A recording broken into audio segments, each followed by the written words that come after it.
Ce programme est financé par les amis et partenaires du ministère de Joyce Meyer. Si nous nous concentrons sur la bonne chose, nous pouvons augmenter notre bonheur. Aujourd'hui, je dis à chacun de vous que si vous vous concentrez sur la bonne chose, vous pouvez augmenter votre bonheur. Il y a quelque chose que vous pouvez faire au sujet de votre niveau de joie.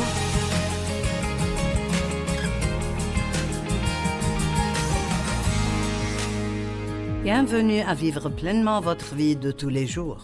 Et en fait, il se trouve que nous parlons du bonheur aujourd'hui et de comment vous pourriez augmenter votre bonheur et profiter davantage de votre vie. Nous avons commencé cela hier et j'ai dit que je crois que l'essentiel de ce que tout le monde veut, c'est d'être heureux. Je me souviens quand j'étais dans une très mauvaise période de ma vie et je priais, « Seigneur, je voudrais juste être heureuse. Je voulais juste être heureuse. » Eh bien, nous ne pouvons pas toujours baser notre bonheur sur ce qui se passe, parce que ce qui se passe n'est pas toujours quelque chose de joyeux. Et donc, il faut pouvoir fonder notre bonheur sur quelque chose d'autre. Et il y a tant d'écritures qui sont si merveilleuses. Psaume 144, 15. Il est écrit « Heureux le peuple dont l'Éternel est Dieu ». Vous voyez, sachant simplement que nous connaissons Dieu et qu'il a un plan pour nous pour l'éternité et que c'est un bon plan et qu'il nous aime, ce sont les choses qui nous rendent heureux. Et je pense vraiment que nous pensons trop à nos problèmes et nous ne pensons pas à toutes les choses pour lesquelles nous devons être reconnaissants. Et je peux vous promettre que peu importe le nombre de problèmes que vous avez plus de raisons d'être reconnaissant que d'être contrarié. Psaume 5, 11. Tous ceux qui se confient en toi se réjouiront, ils seront pour toujours dans l'allégresse. Il me semble que nous sommes censés être heureux. Psaume 118, 24.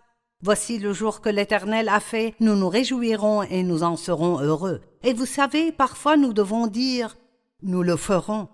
Peut-être que quand David a dit cela, il ne se sentait pas si heureux, mais il a dit, c'est le jour que le Seigneur a fait. Je ne vais pas le gâcher en étant triste et abattu.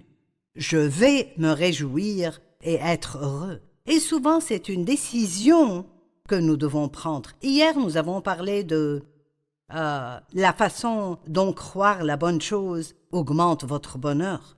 Ce que vous pensez de vous-même, de votre avenir, de votre passé, de votre vie, ce que vous croyez au sujet de votre relation avec Dieu, toutes ces choses sont importantes pour croire ce que dit la parole de Dieu parce que c'est la vérité. Ceci, les mots dans ce livre, la Bible, sont la vérité. Et d'autres choses ne sont pas toujours basées sur la vérité. Elles peuvent être basées sur beaucoup de choses, mais nous devons croire ce qui est basé sur la parole de Dieu. Nous avons terminé l'enseignement hier en parlant de la deuxième chose, que vous pouvez augmenter votre bonheur en vivant la vie un jour à la fois. Oh mon Dieu, combien de temps nous perdons en nous inquiétant de quelque chose dans le futur, alors que nous ne pouvons rien faire à son sujet.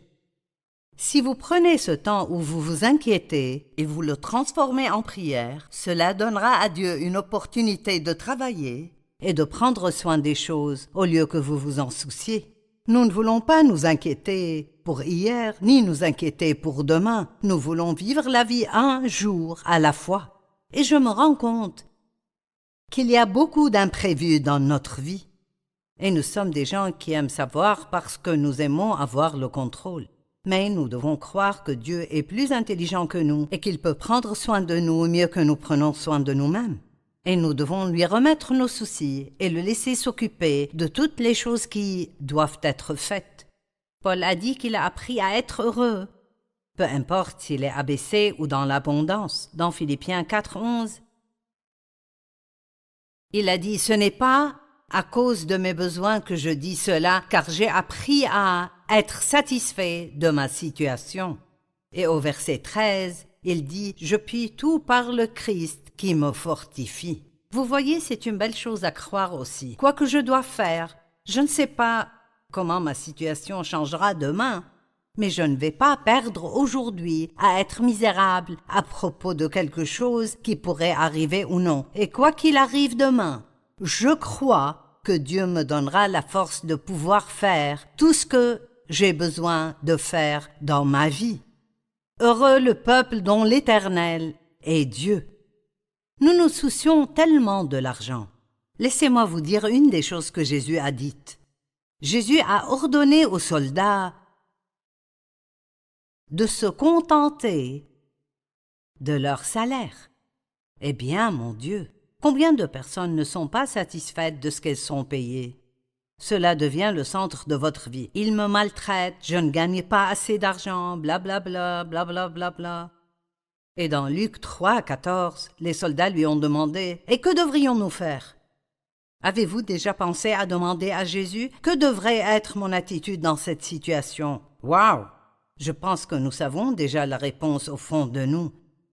Et Jésus a dit « N'extorquez pas d'argent, n'accusez pas les gens à tort, et contentez-vous de votre salaire. » C'est tellement intéressant pour moi quand les gens posent des questions à Jésus, les réponses super simples qu'il leur donne.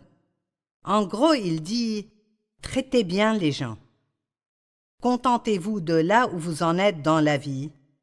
Et quand le moment sera venu, je peux vous dire par expérience que Dieu fera de plus en plus pour vous, mais si vous n'êtes pas satisfait de l'endroit où vous vous trouvez, alors vous y resterez. Je dis toujours, plaignez-vous et restez, louez et soyez relevés. Les Israélites se sont plaints tout le temps dans le désert quand ils étaient en route vers la terre promise, et il leur a fallu 40 ans pour faire un voyage de 11 jours, et c'était en grande partie parce que c'était à cause de leur attitude. Ils ne croyaient pas vraiment Dieu. Ils ne vivaient pas un jour à la fois, ils grommelaient, se plaignaient et s'impatientaient et ils blâmaient Dieu et ils blâmaient Moïse. En d'autres termes, ils avaient une mauvaise attitude. Et c'est incroyable que notre attitude puisse nous affecter, soit de manière très positive, soit de manière très négative. Heureux le peuple dont l'Éternel est Dieu. J'aime ce verset. Votre salaire n'est pas votre source. Vous savez qui l'est? C'est Dieu. Dieu peut faire des choses. Il peut vous donner de l'argent qui ne vient pas de votre salaire. Il peut vous donner de l'argent de n'importe quel endroit d'où il veut vous le donner. Alors pourquoi ne pas élargir l'étendue de ce que vous attendez de Dieu et lui dire « Je sais que tu es ma source et mon salaire n'est pas ma source ». Dieu peut amener votre employeur à vouloir vous donner une augmentation ou à vouloir vous promouvoir. Dieu peut amener les gens à faire des choses qu'ils ne feraient pas normalement si nous lui faisons confiance. Hébreux 13.5 dans la Bible amplifiée est puissant, mais je vais vous le lire aujourd'hui dans la PDV qui est aussi très bonne. Ne soyez pas attachés à l'argent. Il n'y a rien de mal dans l'argent, mais si nous commençons à aimer l'argent, cela nous cause des ennuis. L'amour de l'argent est à la racine de tous les maux. L'argent n'est pas mauvais. Mais si nous l'aimons trop, cela peut voler notre bonheur. Ne soyez pas attachés à l'argent, contentez-vous de ce que vous avez. Oh, c'est tellement difficile parfois, n'est-ce pas? On me demande, tu enseignes sur le contentement, comment puis-je être heureux quand j'ai ceci et ceci et ceci et cela? L'une des façons dont vous pouvez être heureux, et probablement la seule façon, c'est de savoir que Dieu vous aime et que votre situation ne sera pas toujours ainsi, que votre jour de percée peut être juste au coin de la rue, et autant ne pas perdre aujourd'hui à être mécontent de quelque chose dont seul Dieu peut s'occuper. Plus nous faisons confiance à Dieu, plus nous pourrons être heureux. Attendre d'être heureux jusqu'à ce que vos besoins soient comblés est assez inutile, parce que je ne connais pas trop de jours dans nos vies où nous pouvons réellement dire « j'ai tout ce que je veux ». Ne basez pas votre bonheur sur ce qui se passe. Cela nous fait perdre tous les jours entre la prière et la manifestation. J'aime ce que dit la Bible à propos de la prière dans Marc 11. Elle dit « Ayez toujours foi en Dieu » et « Lorsque vous priez, assurez-vous de n'avoir rien contre personne. » Et il est écrit « Tout ce que vous demanderez, croyez que vous l'avez reçu et cela vous sera accordé. » Vous comprenez? Ce que vous croyez est important. Quoi que vous demandiez, croyez que vous l'avez reçu. Maintenant, vous dites « Joyce, je ne l'ai pas, je ne peux pas le voir. » Mais vous pouvez croire dans votre cœur que comme Dieu est fidèle, tout ce que vous lui demandez arrivera bientôt. Croyez que vous l'avez reçu et vous l'obtiendrez. La seule chose que cette écriture ne nous dit pas, c'est quand nous l'obtiendrons.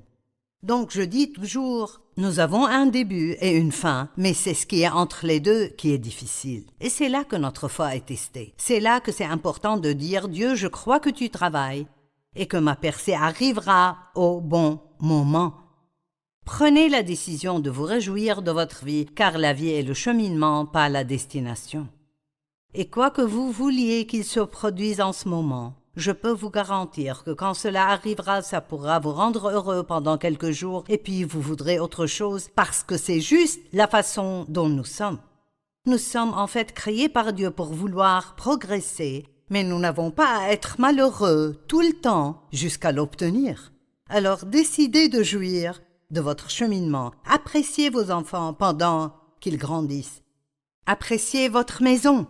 Ne vous contentez pas d'effectuer un paiement et d'essayer de la garder propre, mais prenez le temps de l'apprécier. L'autre jour, j'ai pris du temps. J'étais juste assise dans ma salle familiale et j'adore ma cheminée et je me suis juste assise là. Et j'ai remercié Dieu pour toutes les différentes choses dans la pièce que j'apprécie vraiment. Et j'ai même remercié Dieu parce que le magasin de meubles où j'ai acheté tous mes meubles était là quand j'avais besoin d'acheter mes meubles parce qu'il n'est plus là. Et je n'aurais pas pu obtenir certaines des choses que j'apprécie tellement, s'il n'avait pas été ouvert. Profitez des choses que Dieu vous a données. Amusez-vous bien.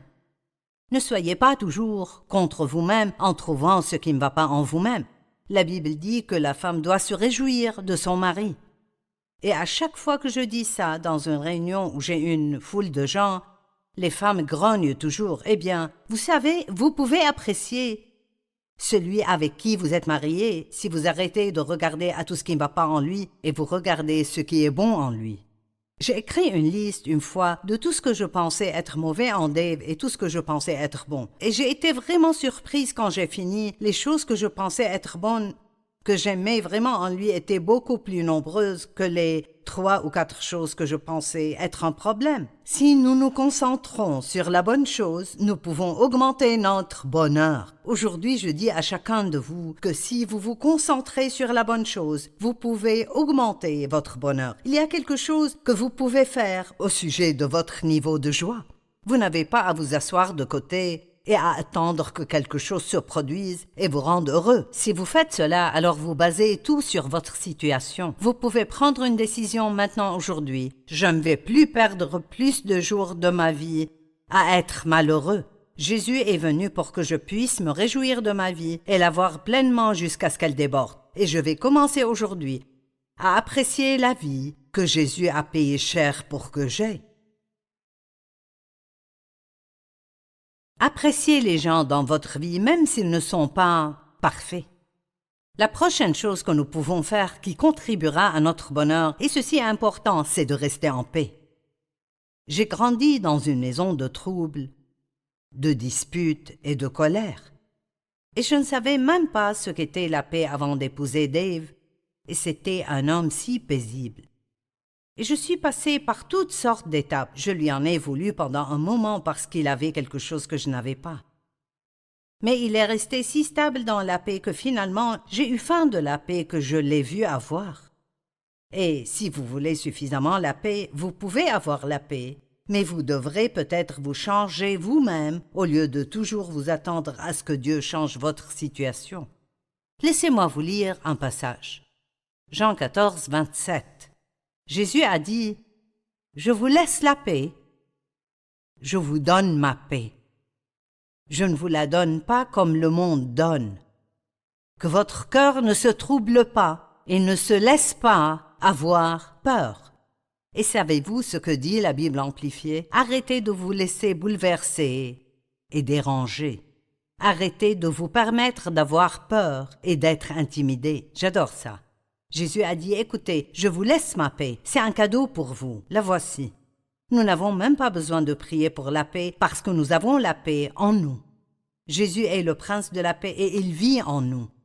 Donc la paix est en nous, mais Si nous basons tout sur nos circonstances et sur ce que nous pouvons voir, alors nous n'allons jamais vivre en paix. Alors Jésus nous donne du travail. Nous sommes partenaires de Dieu et il ne fait pas tout pour nous. Plusieurs fois, il nous montre quoi faire et il nous donne la grâce de le faire. Et il a dit « Arrêtez de vous laisser bouleverser et déranger ». Et j'ai appris maintenant que quand quelque chose arrive qui commence à me bouleverser, la toute première chose que je fais maintenant, c'est de prier. Je prie et je donne cette chose à Dieu. Je prie, basé sur Philippiens 4:6, ne vous inquiétez de rien, mais en toute chose, par la prière et la supplication avec action de grâce, faites connaître vos demandes à Dieu, et la paix qui dépasse l'entendement gardera vos cœurs et vos esprits en Jésus-Christ. Lorsque vous avez un problème, courez-vous vers le téléphone et appelez-vous l'un de vos amis pour lui demander ce que vous devez faire, ou vous plaignez-vous concernant la situation, ou montez-vous sur le trône. Je dis toujours aux gens, n'allez pas au téléphone, allez au trône. Dieu a votre réponse, pas les gens. Matthieu 6,34 dit « Si nous nous concentrons sur la bonne chose, nous pouvons augmenter notre bonheur. » Aujourd'hui, je dis à chacun de vous que si vous vous concentrez sur la bonne chose, vous pouvez augmenter votre bonheur. Il y a quelque chose que vous pouvez faire au sujet de votre niveau de joie. Vous n'avez pas à vous asseoir de côté à gérer. Faites confiance à Dieu et laissez-lui le contrôle. Ésaïe 26,3 Tu assures une paix profonde à celui qui est ferme dans ses intentions. Dans Éphésiens 6, il est écrit « Faites tout ce que la situation exige, puis tenez ferme à votre place. » Oui, nous avons la responsabilité, quand nous avons un problème, de faire ce que nous pouvons faire. Demandez à Dieu s'il y a quelque chose que vous pouvez faire. Et s'il vous montre quelque chose, alors faites-le. Mais quand vous avez fait tout ce que vous pouvez faire, alors vous vous tenez fermement en Christ et vous croyez que Dieu fera ce que vous ne pouvez pas faire et ce que personne d'autre ne peut faire, et cela vous permettra d'être en paix. Écoutez-moi, ce que nous croyons détermine notre joie. Romains 8,6 dit « La nature humaine tend vers la mort, tandis que l'esprit tend vers la vie et la paix. » Ce que nous pensons détermine notre niveau de bonheur dans notre vie. Les pensées négatives vous rendront malheureux, les pensées positives vous rendront heureux. Les pensées sans espérance vous rendront malheureux. Les pensées pleines d'espérance vous donneront la paix. Ne pas avoir à suivre notre propre chemin tout le temps nous donne aussi la paix. Apprenez à être adaptable et ajustable. Vous ne pouvez pas être égoïste et être heureux en même temps. Refusez de porter les soucis que Satan essaie de vous donner. La Bible dit dans 1 Pierre 5,7 « Déchargez-vous sur lui de tous vos soucis. Toutes vos angoisses, tous vos problèmes, toutes vos préoccupations. Waouh! Une fois pour toutes. » Je dois relire ceci. Quelqu'un a besoin de l'entendre. Déchargez-vous sur lui de tous vos soucis, toutes vos angoisses, tous vos problèmes, toutes vos préoccupations une fois pour toutes, car lui-même prend soin de vous avec affection et se soucie de vous avec vigilance. Dieu se soucie de vous, il voit votre situation et il a un moment fixé pour vous délivrer si vous placez votre foi, votre confiance et votre espérance en lui. Et si vous vous souvenez de ce que nous avons lu hier, nous avons lu que ce que nous croyons, nous devons le dire. Nous avons cru, donc nous avons parlé. Donc, au lieu de dire « Mon Dieu, qu'est-ce que tu fais? Je n'ai pas l'impression que tu fais quoi que ce soit », à chaque fois que vous vous inquiétez à propos de quelque chose, proclamez « Dieu, je crois que tu travailles sur ma situation ». Vous voyez tant que vous croyez que Dieu travaille. Essayez juste certaines de ces choses que je vous dis et je peux vous promettre que votre bonheur augmentera. Je crois que la chose principale qui nous permet de vraiment faire confiance à Dieu avec nos problèmes est l'expérience. Disons que vous êtes né de nouveau depuis 1 an. Et vous savez, je suis né de nouveau maintenant depuis plus d'un demi-siècle et J'ai beaucoup d'expérience avec Dieu. J'ai essayé de prendre soin de moi et essayé de faire bouger les choses moi-même. Et j'ai traversé les années de misère que cela a causé. Et donc je sais que la seule façon d'avoir la paix est de faire confiance à Dieu. Mais disons que vous êtes né de nouveau depuis 1 an et que vous apprenez certaines de ces choses. Eh bien, il vous sera plus difficile de faire confiance à Dieu. Mais chaque fois que vous lui faites confiance et que vous voyez qu'il travaille avec vous, ce sera plus facile pour vous la fois suivante. Écoutez, je vous promets que ça deviendra de plus en plus facile. Donc, quoi que vous fassiez, ne jetez pas l'éponge et ne dites pas que ça ne marchera pas parce que ça marchera. Appuyez-vous sur Dieu et il prendra soin de vous. Philippiens 4, 6. Je l'ai cité il y a quelques minutes, mais je veux vous le lire. Ne vous inquiétez de rien, mais en toute chose, par des prières et des supplications, voici le gros problème, avec un cœur reconnaissant, faites connaître vos besoins à Dieu, et la paix de Dieu, qui dépasse tout ce que l'on peut comprendre, gardera votre cœur et vos pensées en Jésus-Christ. La prochaine chose dont nous pouvons parler est que si vous voulez être heureux, vous devez donner votre vie. Vous dites, qu'est-ce que tu veux dire? Je veux dire, vivez pour obéir à Dieu et laissez-le vous utiliser pour être une bénédiction, plutôt que de vivre votre vie pour essayer d'obtenir tout ce que vous voulez. J'étais né de nouveau, rempli de l'esprit, j'étais dans le ministère. Nous n'avions pas de gros problèmes d'argent. Nos enfants allaient bien, Dave et moi allions bien, et je n'étais toujours pas contente. Et j'ai demandé à Dieu, pourquoi ne suis-je pas heureuse? Et il m'a dit, soyez prudent si vous posez une question à Dieu, car il vous répondra et vous n'aimerez pas toujours la réponse. Il a dit, tu es malheureuse parce que tu es égoïste. Waouh! Oui, vous pouvez être né de nouveau et toujours être égoïste et égocentrique. Donnez votre vie. Faites de votre vie une question de don, de ce que vous pouvez faire pour les autres. Priez pour les autres, encouragez-les, complimentez-les et aidez-les physiquement. Et quand les gens sont bons avec vous dans votre vie, appréciez-les. Ne prenez pas toutes vos bénédictions pour acquises. Donnez votre vie. Pour avoir la vie merveilleuse que Jésus nous a promise, nous devons nous oublier, nous perdre nous-mêmes de vue avec tous nos propres intérêts et prendre notre croix et le suivre. La croix que Jésus nous demande de porter n'est pas la pauvreté, la maladie, les malaises et les choses tragiques qui se produisent dans nos vies, mais la croix qu'il nous demande de porter est de vivre une vie désintéressée. Ne pensez pas tout le temps « eh bien, et moi, et moi, et moi ». Essayez d'être heureux pour les autres. Si quelqu'un à votre lieu de travail obtient une promotion que vous vouliez et vous ne l'obtenez pas, au lieu de vous énerver, d'être en colère contre lui, en colère contre Dieu, d'être déçu et déprimé, dites « Dieu, je te fais confiance. Je n'ai pas eu cette promotion cette fois, mais je crois que je l'obtiendrai quand le moment viendra. Et allez dire à l'autre personne « félicitations et je suis content pour toi ». C'est ainsi que nous vaincrons l'ennemi, pas en faisant le jeu de ses mains et en faisant le contraire de ce que Dieu voudrait que nous fassions. Matthieu 16, 24 et 25.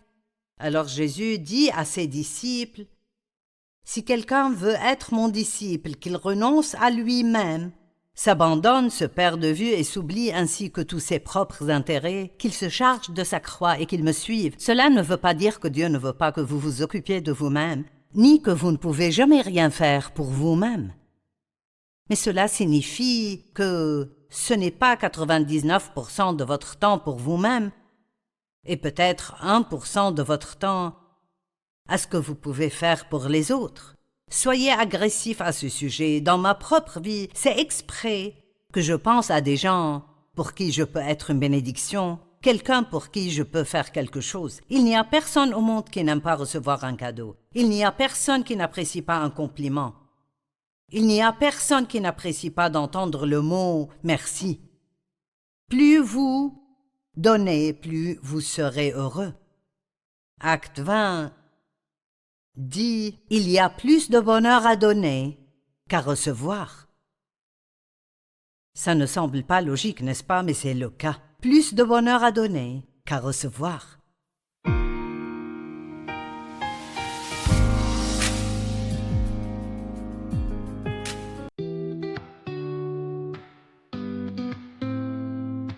Leaves are falling golden brown, whispers of autumn all around. In the chill of the morning air, I find your presence everywhere. Every step we took down memory lane, in my heart, those moments remain. Autumn memories in the air, with every breath I feel you there. The colors of our love so true, in every shade I see you. Autumn memories, a timeless blend, in the season where our hearts ascend.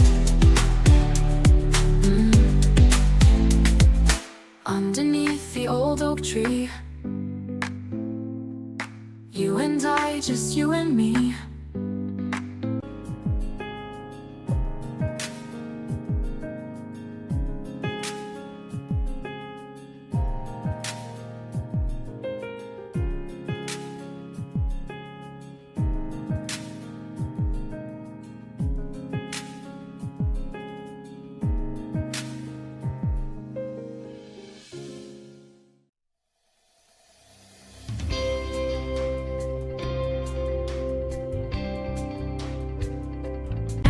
We felt at home, the breeze would play its gentle tune beneath the rising silver moon. Through the fields of amber and gold, stories of our love unfold. The evening breeze, a silent song, reminds me where our hearts belong. Oh, the